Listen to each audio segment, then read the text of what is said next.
What's up, YouTubers? So before we get started with this video, on first take, they're going to be talking about the playoffs, Game 7 between the Denver Nuggets and the LA Clippers, and who's going to win. So let's see what they have to say about that. What does tonight mean for Kawhi?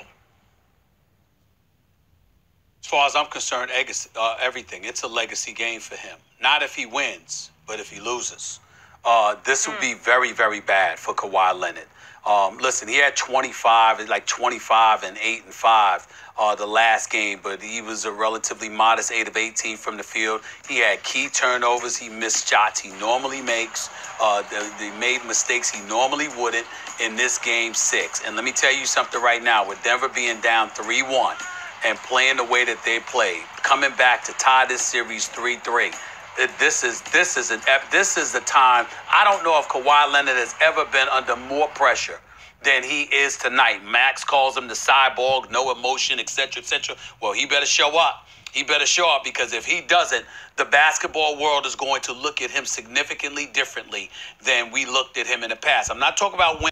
So I don't know if it's that serious. It's not going to be good if he loses, but it is what it is. So he just choked in Game 6 and kind of messed things up for his squad. I mean, like I said, it is what it is. It's not like he called himself the GOAT or anything like that. Lose. I'm talking about he has to show up. He has to play his lights out, because the kind of pressure he is on tonight is the kind of pressure we have put LeBron James on throughout his career. This is the first. Let me stop it right there. Now, why have we put that kind of pressure on LeBron James? Because LeBron James has called himself the GOAT. He's called himself the greatest of all time. I never heard Kawhi Leonard say anything like that. That's why you can put whatever type of pressure you want on LeBron James. Because if you call yourself the GOAT, well, then you're going to get the GOAT type treatment if you don't play like the GOAT. So let's continue.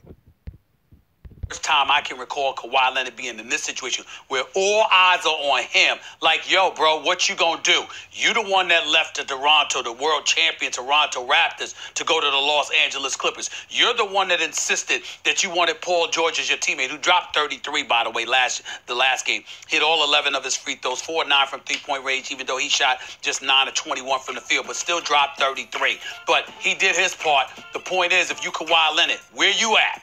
What you gonna do? Everybody's watching, because remember, in order for the Clippers to get Paul George, look at all those picks that they gave to the Oklahoma City Thunder. Not to mention giving up Shai Gilgeous-Alexander in the process. So I'm looking at it from this standpoint. Yo, man.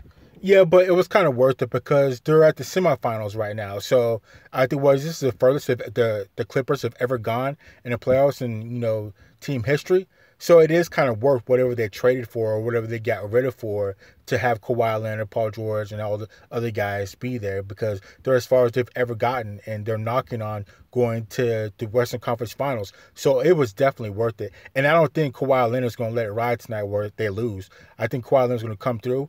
He's still the defending champion. He's still the defending Finals MVP. So he knows how to turn on and turn off and how to get his teammates together and take care of business. So I think Kawhi Leonard's going to take care of business tonight. Kawhi Leonard got to show up tonight. Michael Porter Jr., the Joker, Jokic, Jamal Murray, Gary Harris. Do you know, we talk about dudes other than Gary Harris shooting like 45% from the field. Jamal Murray shot 59% from the field. The Joker shot about 53% from the field. Michael Porter shot about 57% from the field. Where's the defense? Where's the defense, Clippers? So listen, Doc Rivers is absolutely right. It ain't about no damn pregame speech. You know what you need to do. You know you had no business being in this situation, but here you are. And Kawhi Leonard, the man that's averaged 39 minutes a game last postseason, was averaging over 37, 38 minutes this postseason, all right, was playing lights out until a couple of games ago, up 3-1. Now it's 3-3. You 48 minutes away. You going to win and go to your first and take the Clippers to their first conference finals ever?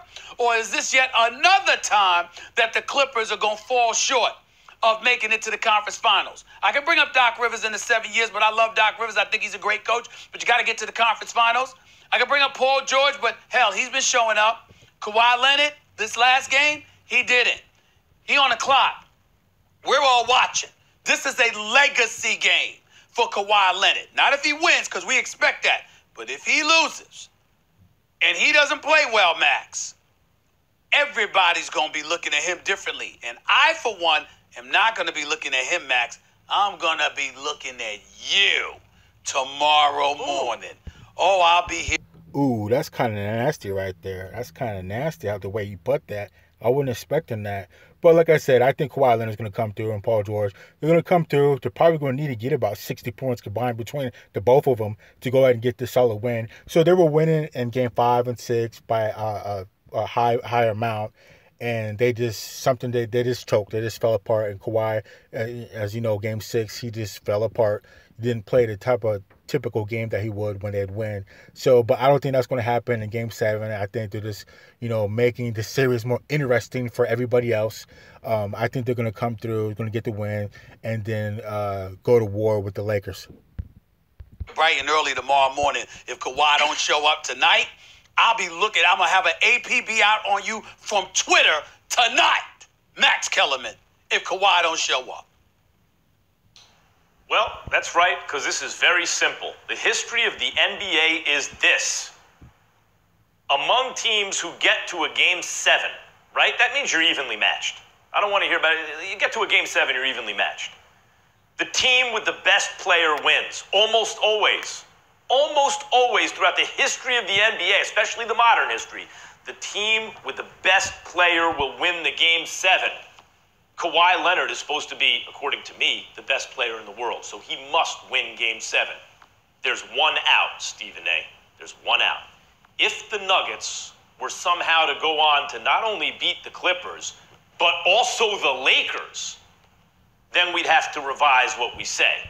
Because yeah, and I'm not even going to entertain that. They're not going to take care of both LA teams, I hope. LeBron James and Kawhi Leonard are the two guys left standing because Giannis can't do it in the playoffs and KD is hurt. Two guys left standing for world supremacy in basketball are LeBron and Kawhi as individual players. And if Kawhi loses a Game 7, LeBron is left standing alone.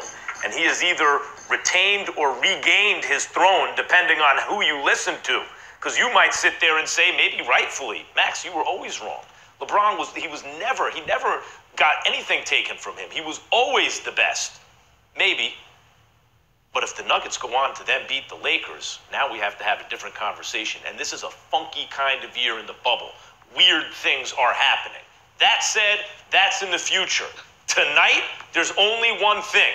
Kawhi Leonard must be the best player on the floor, and if he is, the Clippers will win, and if he's not, they will lose, and I will have to shut up about Kawhi at least until the next series, depending on what happens.